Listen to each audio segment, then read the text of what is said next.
Hi, I'm Jamie Costello with your WMAR 2 News update. A car hit them as they crossed the street in Essex on Monday afternoon, and now a family is torn apart.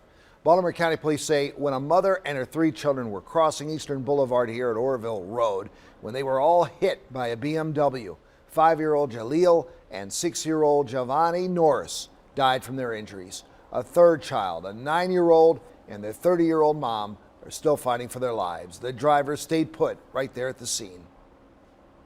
But what we know at this point is that it was a BMW that was traveling westbound on Eastern Boulevard when it struck the 4 individuals. We haven't confirmed any information about the crosswalk or was there any signs of impairment with the driver. These are all things that we're going to continue to look into. Police say the investigation could take weeks. At this time, the driver is not facing any charges. Police say a 73-year-old woman remains in critical condition after a shooting on Monday morning right outside of her senior apartment building. The shooting happened before noon in the 1800 block of Holland Street, right outside of Bon Secours Holland's Terrace. And when police got there on the scene, they found the woman with a gunshot wound to her stomach. She lived in this building. She just moved in this building 3 months ago. And so it was nothing like that, nothing like somebody retaliate on her. Nothing. She just came to smoke a cigarette, didn't know they was having a shootout out here, shooting at each other. She didn't know that. Detectives in the area at the time of the shooting detained 2 men for questioning. A Baltimore County police officer is charged with burglary and assault. Police say Monday, just before 1 a.m., Frank Wilcox began an argument with a person over a domestic issue. He forced his way inside their home and then pushed them to the ground. Witnesses removed Wilcox from the area. He later turned himself into police.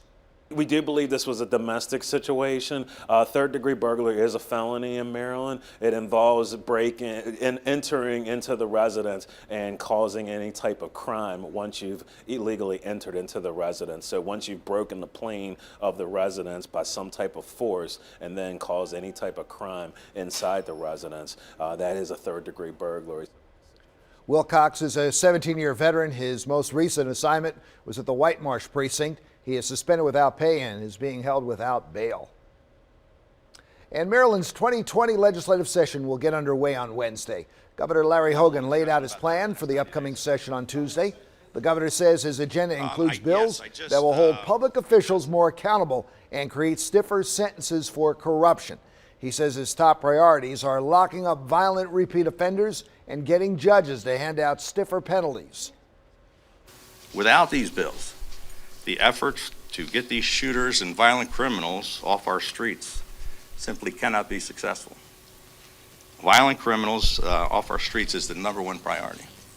Senator Ferguson is replacing Senate President Mike Miller this year. He says even though the Democrats have a multi-billion-dollar education bill with no set funding, they do not plan to raise sales, property, or income taxes. And the long-awaited Rash Field Park renovation project took a major step forward on Tuesday. City and state officials held a groundbreaking ceremony for the first phase of the nearly $17 million project at the Rusty Scupper restaurant on Key Highway. The 8-acre park will feature a modern pavilion with a 2,000-square-foot cafe, rain gardens, and a rooftop deck. This park is for Baltimore. Certainly we hope tourists will come, people from all over, but this is a park for Baltimore and for Baltimore families. And the park will also include a children's nature park, a kinetic playground, a small skate park, and a shady lawn. Phase 1 is expected to be finished by next spring or summer.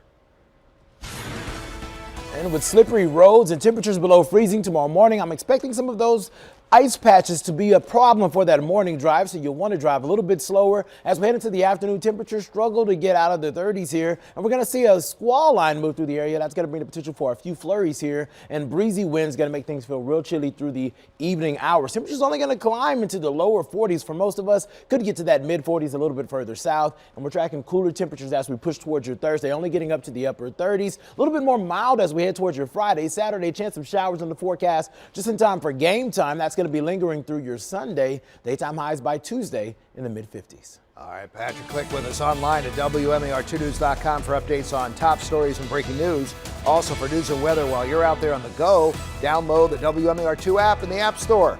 You can watch live radar and get breaking news sent right to your phone. Thanks for watching. I'm Jamie Costello. This WMAR2 News Update is sponsored by Jones Junction.